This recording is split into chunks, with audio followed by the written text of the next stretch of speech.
हरे कृष्णा हरि बोल। आज मैं फ़ोन में देख रही थी, मोदी जी भाषण दे रहे थे और बता रहे थे जो एनआरसी लागू करना है। कोई नहीं, आप एनआरसी लागू कीजिए, डरते हो किससे? न डरना नहीं है बिल्कुल, लेकिन सबको ध्यान में लेके चलना है। और आपका संसद जहाँ है, एमएलए जहाँ है जिस क्षेत्र में, तो उनको एकदम मैदान में रखिए। जो किसको क्या दिक्कत है, कोई भी जाति हो, उसके लिए एकदम खड़ा होना है, आपको तत्पर रहना है। वो घर घर जाके पूछे जो किसको क्या दिक्कत है और सबका दिक्कत हल करे। ऐसे में सब खुश हो जाएंगे ना। आप बाप हो, सबका माँ बाप हो, पूरे भारत का माँ बाप हो। आप इतने अब चुन करके गए हो, सबसे ऊपर आप हो जो हमारे भारत में कैसे अच्छा हो सबका। तो इसलिए हर एक बच्चे का आपको ध्यान रखना पड़ेगा। आप ऐसे ही रखोगे ना, जो अपने जो बच्चे हैं, जनता है, आप उसका बिल्कुल ख्याल रखिए। और हमारे इतना बड़ा बड़ा हॉस्पिटल सब है, उसमें इतना टोकन वोकन का नहीं रखिए और 24 घंटा उसमें इलाज हो। सब लोग कोई भी धर्म का हो, उसमें जा कर के इलाज करवाएंगे। और जो कुछ भी सुविधा होता है, राशन होता है, वो तो अब देते हो, पता है हमको, फ़ोन पर देखते रहते हैं, सब सही है। और स्कूल सब में उन लोगों का भी हो, और जो कुछ है आरक्षण है या कुछ भी है, सब कुछ में उन लोगों का भी हिस्सेदारी हो बराबर का, सारे धर्म का, सारे जाति का। और उन लोगों का मार्गदर्शन करना ज़रूरी है। और लोग को भी ये अपील है जो इतना गुस्सा न करे, न भगदड़ मचाए, एकदम शांति से आप अपने एमपी एमएलए से जाके बोलो जो हमको क्या दिक्कत है, क्या चाहिए, तो वो सरकार ज़रूर करेंगे आपका हेल्प। क्योंकि इतने निर्दयी नहीं हमारे मोदी जी, उनको कोई नहीं है, पता ही है ना, भगवान ने उनको इसलिए सब कुछ मतलब ब्रह्मचर्य बना के रखा है अभी तक, जो लोगों का सेवा करे। उनमें कोई लोभ लालच नहीं है, 1 रुपये वो अपने लिए नहीं रखे आज तक। और पार्टी सब पे बहुत मतलब करते हैं, जो अच्छे अच्छे लोग सब है वहाँ, जो कोई भ्रष्टाचार नहीं करते हैं। लेकिन नीचे का तो बहुत मुश्किल है हर जगह रोकना। तो आप लोग अपना हक मानिए, अपना मौलिक अधिकार समझिए। आपका यही घर है, हमारा जो जेल लाजा लगते हैं ना, पकड़ के यही घर है और दूसरी का नहीं है हमारी, इसे ले जाओ पाले। अच्छा। अपना मौलिक अधिकार समझ करके, हमारा घर है, जैसे हम अपने माँ बाप से मांगते हैं, वैसे सरकार से भी मांगना पड़ेगा। जिस चीज़ का आपको दिक्कत हो आप वो ले सकते हो, ठीक है। और घबराना नहीं है और अपने में फैसला नहीं करना है। जब प्रशासन है हमारा फैसला करने के लिए, और बुरा बर्ताव तो बिल्कुल नहीं समाज में होना चाहिए। इतना लड़कियों के साथ, औरत के साथ, मर्द के साथ किसी को मार पीट काट, ये सब बहुत बुरी बात है। परमात्मा हमको हरदम देखते रहते हैं, समझे ना। ये मत सोचो जो नहीं देखते हैं उसका बुरा प्रभाव पड़ता है। आज नहीं तो कल आपको भुगतना ही पड़ेगा। वंश में वंश जाता है। और कलयुग जैसा कोई युग नहीं है। यहाँ भगवान है पास में ही, लेकिन हम लोग देख नहीं पाते हैं। अब जैसे भगवान से हम मांगे इतना कुछ, तो भगवान हमको सब कुछ दिया है, तो इस तरह आप लोग भी मांगोगे तो ज़रूर देंगे। और हरे कृष्णा महामंत्र बहुत फलदायी है, और मंदिर भी जाना ज़रूरी है, वहाँ बहुत पूजा पाठ होता है। और जैसे भगवान, जब कोई प्रतिमा नहीं रहेगा, वो दिखता नहीं है, देखने वाला नहीं है, उसको देखोगे तो फिर तो बचोगे नहीं, जल जाओगे, इतना तेज है उनमें। तो हम इसलिए मूर्ति लगाते हैं, उसमें प्राण प्रतिष्ठा करते हैं, जो उनको बोलूँ जो क्या दिक्कत है, वो सुनते रहते हैं। हम देख नहीं पाएंगे उसको, क्योंकि इतना ताकत नहीं हमें देखने का। तो इसलिए मूर्ति पूजा ज़रूरी होता है। और पूरा निष्ठा के साथ अपना जब पूजा पाठ करेंगे ना घर में भी, और बोलेंगे, तो भगवान ज़रूर पूजा, आप देखना जो कैसे नहीं पूरा होता है, एकदम होगा पूरा। क्योंकि हम इसका उदाहरण है, हमारा सब कुछ अच्छा हुआ जब हम गए। आज हम बहुत दिन से तड़प रहे हैं अपने ज़िंदगी में। हमारा हस्बैंड इतना परेशान, मतलब सोते रहता था।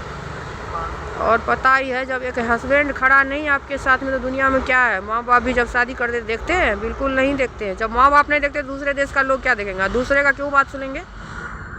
वो हमको देगा 1 रुपया देगा, बोलना तो जो भेज दो थोड़ा पैसे, कोई नहीं देगा। माँ बाप भी नहीं देते हैं। हमारा पापा सरकारी जॉब में है, लेकिन हमको कोई मदद नहीं किया, एक बार थोड़ा बड़ा मदद किए थे, लेकिन उससे क्या चलता है। दिल्ली जैसा शहर में रहना इतना मुश्किल है, कोई कितना मदद कर सकता है किसी का। सबका अपना ज़िंदगी होता है, अपना परिवार होता है। तो हमारा घर यही है, हम यहाँ अपना अधिकार मांग के रहेंगे और शांति से मांगेंगे एकदम।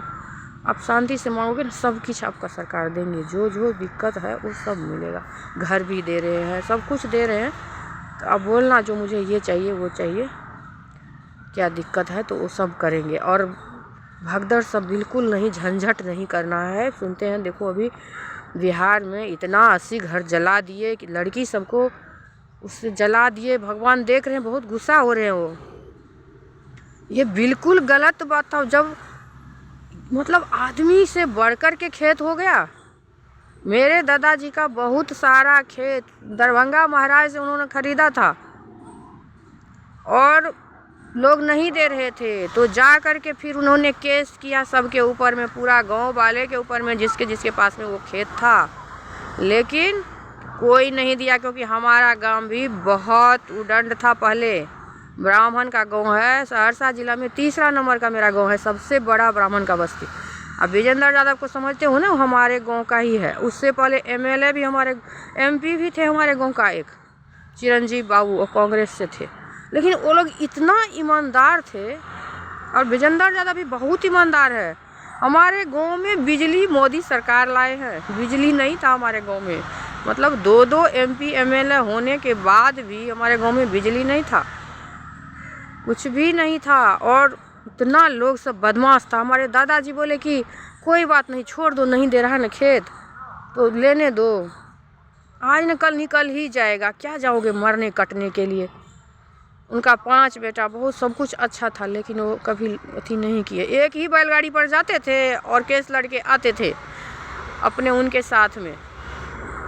जो 7 बीघा खेत रखे हुए हैं अभी हमारे दादाजी का, तो वो खेत जीत लिए, लेकिन अभी तक रसीद हमारे पापा कटाते हैं और खाते हैं वो लोग। ऐसे लोग हैं, तो संतोष रखो। मेरे दादाजी एकदम सन्यासी थे। वो दिन में एक बार 11 बजे खाते थे, पूजा पाठ कर करके 4 बजे रात में चले जाते हैं धार में नहाने के लिए। फिर वहाँ से नहा करके आके एकदम सनातनी थे, गांधीवादी, एकदम स्वच्छ रहते थे, झूठ कभी नहीं बोले। पत्ता काट के खाते थे वो, क्योंकि बहुत सब ना ध्यान रहता है, पत्ता को कुत्ता न सूंघ ले। पहले इतना ज़्यादा तो था नहीं मकान सब, तो पत्ता पर खाते थे। हमारी मम्मी आई तो फुल ही थारी दे निकाल करके उनको खाने के लिए, तब हमारे दादाजी उसमें खाने लगे। मेरी मम्मी तो बहुत अच्छी घर की थी, बहुत पूजा पाठ, बहुत मतलब साफ़ सुथरा मेरी मम्मी करती थी। तो तब वो जा कर के थाली में खाए, लेकिन कभी थाली में नहीं खाते थे। और शाम के टाइम में सूर्य उदय से पहले खा लेते थे। और इतना अच्छा भगवान का जाप करते थे। जब मरने लगे तो गौ का पुछड़ी पकड़ करके बोलते हैं, जब राम राम बोल करके जाते हैं ना लोग, तो गोलोक जाते हैं। मेरे दादाजी ऐसे जब सोच रहे थे शुरू से, पहले गौदान किए, फिर बैतारनी करे, 2-2 गाय दान किए, और पूछ पकड़ के ही वो राम राम बोलते बोलते प्राण उनका छूट गया। तो लोग बोलते थे, 10 गांव में उनका बात सुने आते थे। बहुत महाभारत कल्याण सब हमारे घर में अभी भी है पड़ा हुआ। इतना और इतना संतोषी थे। तो जब तक आप लोग भगवान का पूजा नहीं करते हो ना, संतोष नहीं आती है। इसलिए बहुत ज़रूरी है भगवान का पूजा करना। और आप लोग इतना दंगा मत कीजिए, खेत कुछ भी नहीं है। इंसानियत बहुत बड़ी चीज़ है, इंसानियत से सब कुछ जीता सकता, खुशी से। इसलिए बोलते हरे कृष्णा महामंत्र। कृष्णा जी बांसुरी बजा करके इतना खुश रहते थे और सब कुछ अच्छा किए। और इस कलयुग में तो कृष्णा जी है। जैसे आपको कुछ बुरा होने लगता है ना, अब बुलाओ उनको, आ जाओ गोविंद, आ जाओ, देखो मैंने बुलाया तो मेरे ज़िंदगी में आए।